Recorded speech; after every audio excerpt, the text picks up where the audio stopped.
pessoal, no vídeo de hoje nós vamos dar continuidade ao conteúdo de movimento circular uniforme, falando sobre as transmissões de movimento circular. Como se dão esses movimentos, aonde a gente observa esse tipo de movimento.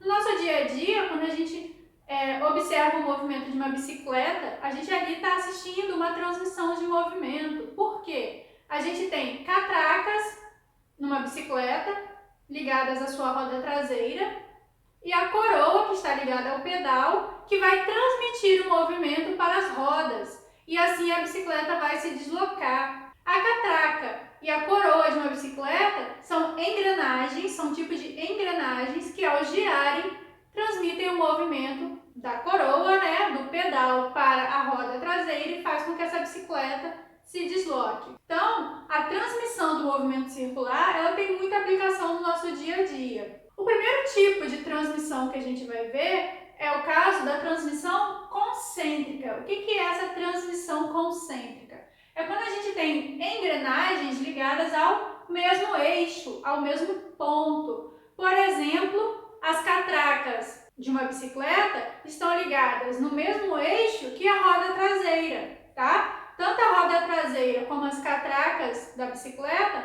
possuem o mesmo eixo, estão ligados no mesmo ponto. E qual vai ser a característica dessas catracas, dessas engrenagens ligadas ao mesmo eixo? Essas catracas, ao girarem, se a gente olhar para o desenho, a gente tem aqui duas catracas diferentes. Uma catraca de raio R1 e uma catraca de raio R2, maior que R1. Quando essas catracas elas giram aqui, o que vai acontecer? Se a gente olhar para as duas engrenagens separadas, a gente percebe o seguinte, que o raio da engrenagem 1 ele é menor do que o raio da engrenagem 2. Então, R1 ele é menor que R2. E o deslocamento de um ponto sobre a primeira engrenagem vai ser menor do que o deslocamento de um ponto sobre a engrenagem 2.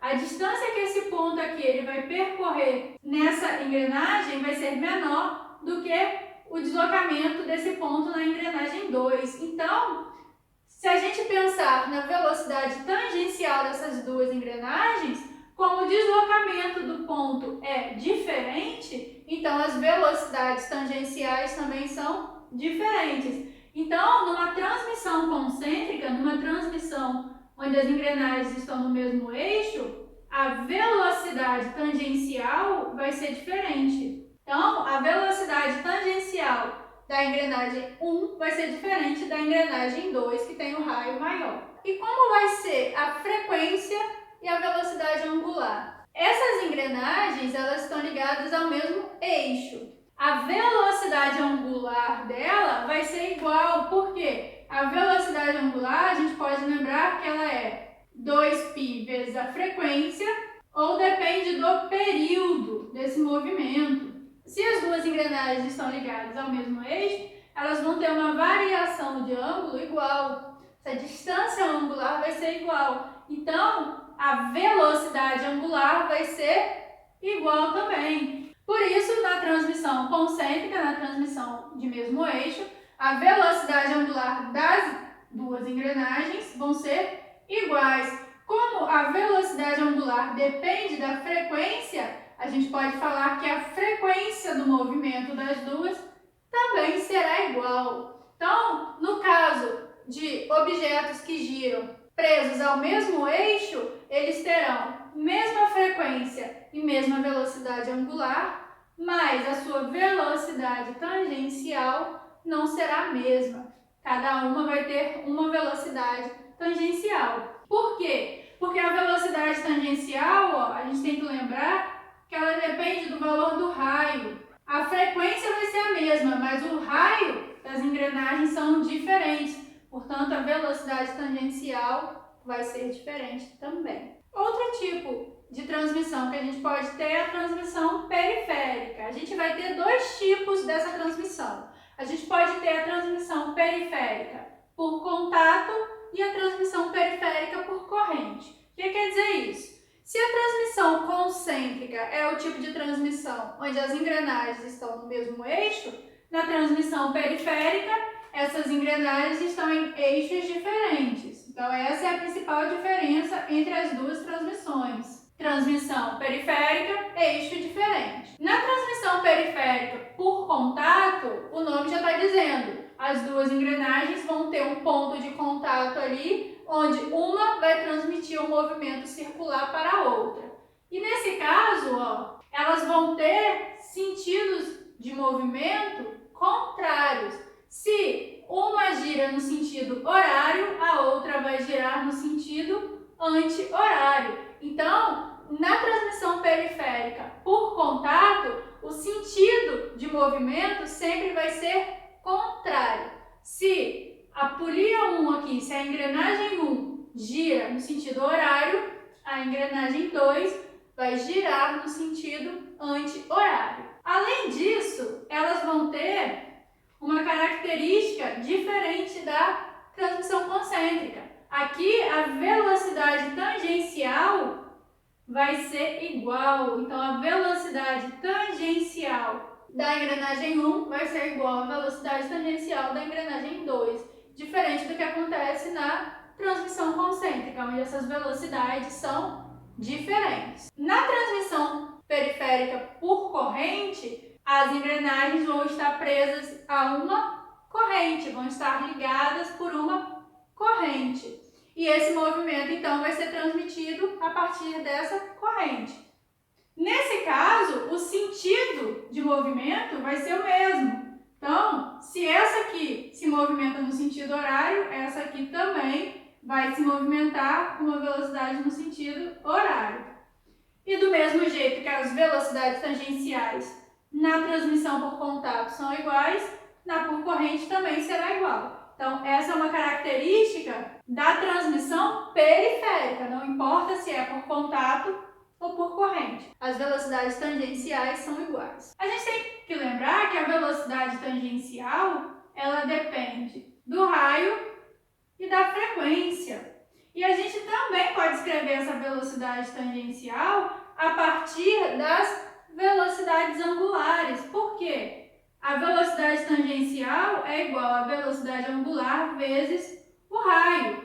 Se essas velocidades são iguais, eu posso escrever isso aqui, ó, que a velocidade de 1 é igual à velocidade angular do 1 vezes o raio de 1, e a velocidade do 2 é igual à velocidade angular do 2 vezes o raio do 2. Se essas duas velocidades são iguais, eu posso botar isso aqui, ó. Velocidade angular de 1 vezes o raio de 1, que é a velocidade tangencial 1, é igual à velocidade angular do 2 vezes o raio da engrenagem 2, que é a velocidade 2, ó. Essa é igual a essa.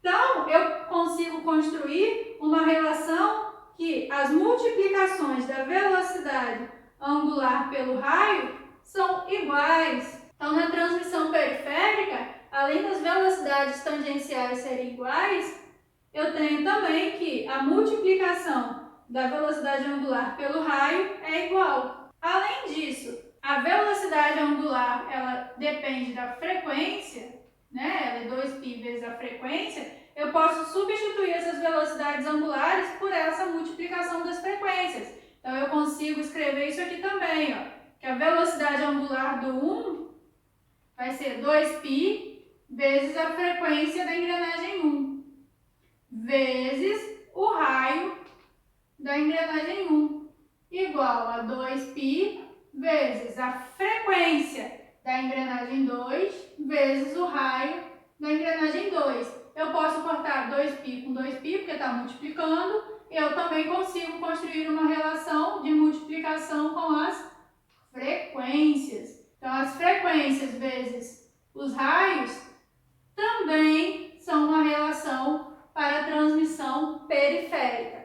Então, a transmissão periférica vai nos fornecer algumas informações. Essa transmissão vai ocorrer quando as engrenagens estiverem ligadas a eixos diferentes, né? Ó, a R1 está presa nesse ponto, a R2 no ponto diferente. Aqui é a mesma coisa, não estão ligadas ao mesmo ponto. Na transmissão por contato, né, quando uma encosta na outra e transmite esse movimento circular, o sentido de giro, né, o sentido que elas vão girar vai ser diferente. Se uma gira no sentido horário, a outra obrigatoriamente tem que girar no sentido anti-horário.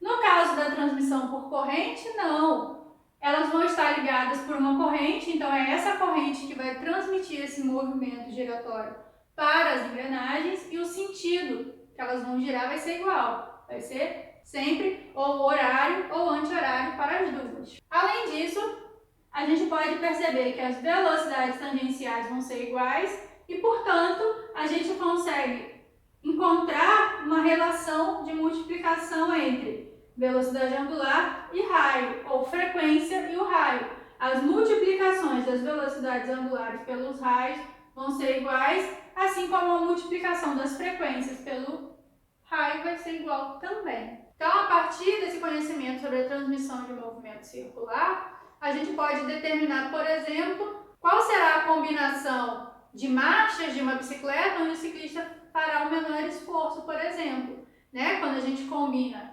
coroa com catraca, né? Uma combinação de tamanho de coroa no pedal com o tamanho da catraca na roda de trás, e a gente determina ali uma combinação onde o ciclista fará o menor esforço. Então, esse tipo de movimento, ele se aplica a muitas situações do nosso dia a dia. No próximo vídeo, a gente vai ver exercícios que envolvem situações sobre esse tipo de transmissão de movimento circular.